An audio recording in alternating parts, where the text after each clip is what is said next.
ಚಿಕ್ಕಮಗಳೂರು ನಗರದ Kuvempu ಕಲಾಮಂದಿರದಲ್ಲಿ ವಿಶೈನ್ coaching centre ಹಾಗೂ Lifeline feeds ವತಿಯಿಂದ ಸ್ಪರ್ಧಾತ್ಮಕ ಪರೀಕ್ಷೆಗಳ ತಯಾರಿಗಾಗಿ ಕೋಚಿಂಗ್ ಕಾರ್ಯಕ್ರಮ ಹಮ್ಮಿಕೊಳ್ಳಲಾಗಿತ್ತು. ಸಂಸದ ಕೋಟಾ ಶ್ರೀನಿವಾಸ್ ಪೂಜಾರಿ ಹಾಗೂ ಮಾಜಿ ಸಚಿವರು ವಿಧಾನ ಪರಿಷತ್ ಶಾಸಕರಾದ ಸಿಟಿ ರವಿ ಅವರು ಜ್ಯೋತಿ ಬೆಳಗುವುದರ ಮೂಲಕ ಉದ್ಘಾಟಿಸಿ ಕಾರ್ಯಕ್ರಮಕ್ಕೆ ಚಾಲನೆ ನೀಡಿದರು. ಸಂಸದ ಕೋಟಾ ಶ್ರೀನಿವಾಸ್ ಪೂಜಾರಿಯವರು ಮಾತನಾಡಿ, ಪದವಿ ಹಂತದಲ್ಲಿರುವಾಗಲೇ ವಿದ್ಯಾರ್ಥಿಗಳು ಸ್ಪರ್ಧಾತ್ಮಕ ಪರೀಕ್ಷೆ ಕಡೆ ಒಲವು ತೋರಬೇಕು. ಅಕಾಡೆಮಿಕ್ ಪರೀಕ್ಷೆಗೂ ಸ್ಪರ್ಧಾತ್ಮಕ ಪರೀಕ್ಷೆಗೂ ಬಹಳ ವ್ಯತ್ಯಾಸವಿರುವುದರಿಂದ ಸ್ಪರ್ಧಾತ್ಮಕ ಪರೀಕ್ಷೆಯಲ್ಲಿ ಯಶಸ್ಸು ಗಳಿಸಲು ಪೂರ್ವ ತಯಾರಿ ಅಗತ್ಯ ಎಂದರು. ಅನುಭವದ ಕೊರತೆಯಿಂದಾಗಿ ಉತ್ತೀರ್ಣರಾಗಲಿಕ್ಕೆ ಕಷ್ಟಪಡುವಂತಹ ಪರಿಸ್ಥಿತಿಗಳನ್ನ ನಾವು ಅನೇಕ ಕಡೆ ನೋಡಿದ್ದೇವೆ. ನಮ್ಮೂರಲ್ಲಿ ನಮ್ಮ ಜಿಲ್ಲೆಯಲ್ಲಿ ನಾನು ಮಂತ್ರಿ ಇದ್ದಾಗ ಒಂದು ಸೇನಾಪೂರ್ವ ತರಬೇತಿ ಸಂಸ್ಥೆ ಅಂತ ಮಾಡಿದೆ.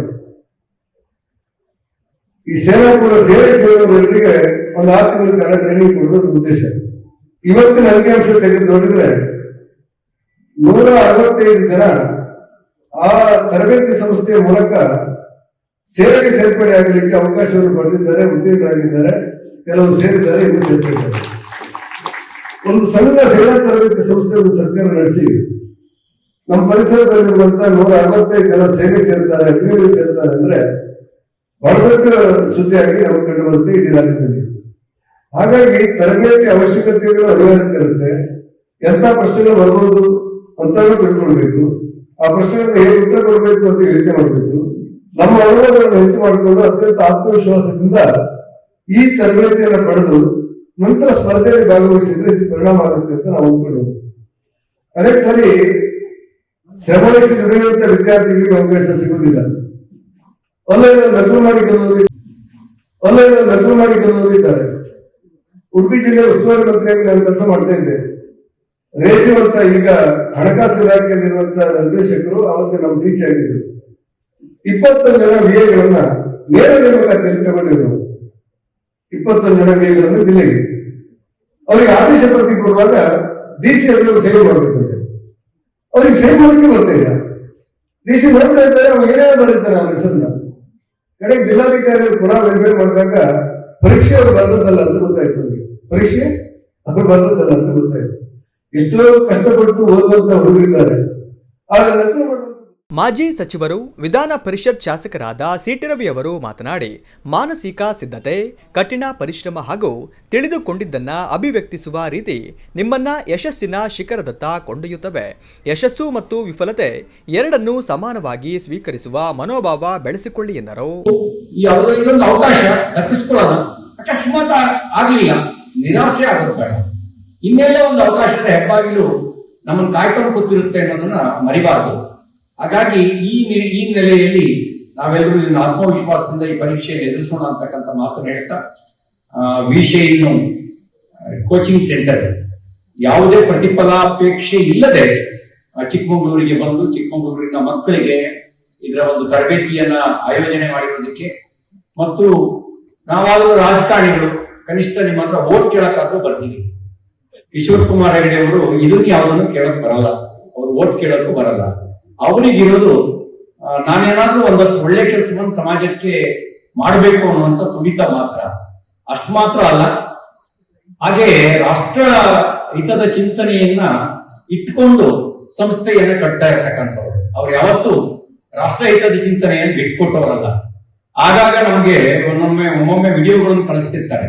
ಅದರಲ್ಲೆಲ್ಲ ಯಾರ್ಯಾರು ಕನ್ಸರ್ನ್ ಇಟ್ಕೊಂಡು ದೇಶದ ಬಗ್ಗೆ, ಸಮಾಜದ ಬಗ್ಗೆ ಕನ್ಸರ್ನ್ ಇಟ್ಕೊಂಡು ಮಾತಾಡಿರ್ತಾರೋ ಆ ಎಲ್ಲ ವಿಡಿಯೋಗಳನ್ನ ನಮ್ಮನ್ನು ಎಜುಕೇಟ್ ಮಾಡೋದಕ್ಕೋಸ್ಕರ ಕಳಿಸ್ತಾ ಇರ್ತಾರೆ.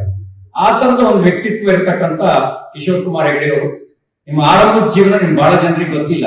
ಮಾರ್ಕೆಟ್ ರೋಡ್ ನಲ್ಲಿ ಒಂದು ಚಿಕ್ಕ ಏಕ್ ಶಾಪ್ ಇತ್ತು, ಒಂದು ಚಿಕ್ಕ ಮೊಟ್ಟೆ ಅಂಗಡಿ. ಹೇಗೆ ಒಬ್ಬ ಕನಸುಗಾರ ಅದನ್ನೊಂದು ರಾಷ್ಟ್ರೀಯ ಮಟ್ಟದ ಅಂತಾರಾಷ್ಟ್ರೀಯ ವ್ಯಾಪಾರ ಮಾಡ್ತಕ್ಕಂಥ ಒಂದು ಉದ್ದಿಮೆಯಾಗಿ ಬೆಳೆಸ್ತ ಅನ್ನೋದು ಒಂದು ಸಾಹಸದ ಸಂಗತಿ. ಹಾಗಾಗಿ ನಮ್ಮೆಲ್ಲರಿಗೂ ಒಂದೇ ಒಂದು ವಿನಂತಿ ಏನು ಅಂತ ಹೇಳಿದ್ರೆ, ನಾವೆಲ್ಲರೂ ಕನಸುಗಾರರಾಗಬೇಕು, ಕನಸು ಕಾಣಬೇಕು. ಅದು ಹಗಲು ಕನಸಾಗೋಕೆ ಅವಕಾಶ ಕೊಡಬಾರದು.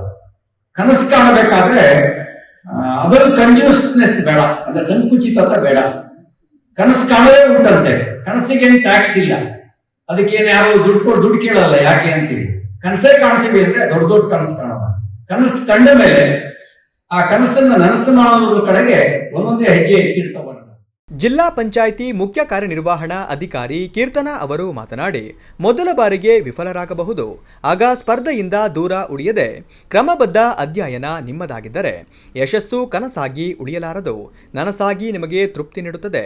ಗುರಿ ಮುಟ್ಟಲು ನಿಖರ ಓದಿನ ದಾರಿಯಲ್ಲಿ ಸಾಗುತ್ತಿದ್ದೇವೆಯೇ ಎಂಬುದನ್ನು ದೃಢಪಡಿಸಿಕೊಳ್ಳುತ್ತಾ ಮುಂದೆ ಸಾಗಿ ಎಂದರು. ಯಾಕೆ ಅಂದ್ರೆ ನಾವು ಓದ್ಬೇಕಾದ್ರೆ ನಾವು ಬರೀ ಪಾಸ್ ಆಗ್ಲಿಕ್ಕೆ ಓದ್ತೀವಿ. ಅಂದ್ರೆ ಡಿಗ್ರಿ ಮಾಡೋದಾಗ್ಲಿ, 10th ಆಗ್ಲಿ, PU ಆಗ್ಲಿ, 35 ಮಾರ್ಕ್ಸ್ ತಗೊಳ್ಲಿಕ್ಕೂ 50 ಮಾರ್ಕ್ಸ್ ತಗೊಳ್ಲಿಕ್ಕೆ ಮಾತ್ರ ಓದ್ತೀವಿ. ಕಾಂಪಿಟೇಟಿವ್ ಎಕ್ಸಾಮ್ ನಲ್ಲಿ ನಾವು ಬರ್ದಾಗ ನಾವು 35 ಮಾರ್ಕ್ಸ್ಗೆ ಅಂತ ಬರೆಯೋದಿಲ್ಲ, ಅಥವಾ 50 ಮಾರ್ಕ್ಸ್ಗೆ ಅಂತ ಬರೆಯೋದಿಲ್ಲ. ನಾವು ನಮ್ಮಂತಹ ಸಾವಿರಾರು ಜನ, ಲಕ್ಷಾಂತರ ಜನರ ಜೊತೆ ನಾವು ಅವ್ರ ಜೊತೆ ಸ್ಪರ್ಧೆ ಹಿಡಿತೀವಿ. ಅವಾಗ ನಮ್ಮಲ್ಲಿರುವಂತಹ ಶಕ್ತಿ ಇರಬಹುದು ಅಥವಾ ನಮ್ಮಲ್ಲಿರುವಂತಹ ಪೊಟೆನ್ಶಿಯಲ್ ನಿಜವಾಗಿಯೂ ಸಹ ಹೊರಗಡೆ ಬರುತ್ತೆ. ಅರ್ಜುನ್ ಕಿಶೋರ್ ಕುಮಾರ್ ಹೆಗಡೆಯವರು ಮಾತನಾಡಿ, ವಿದ್ಯಾರ್ಥಿಗಳಿಗೆ ಸಾಧಕರ ಜೀವನವೇ ನಿಮಗೆ ಸ್ಫೂರ್ತಿ.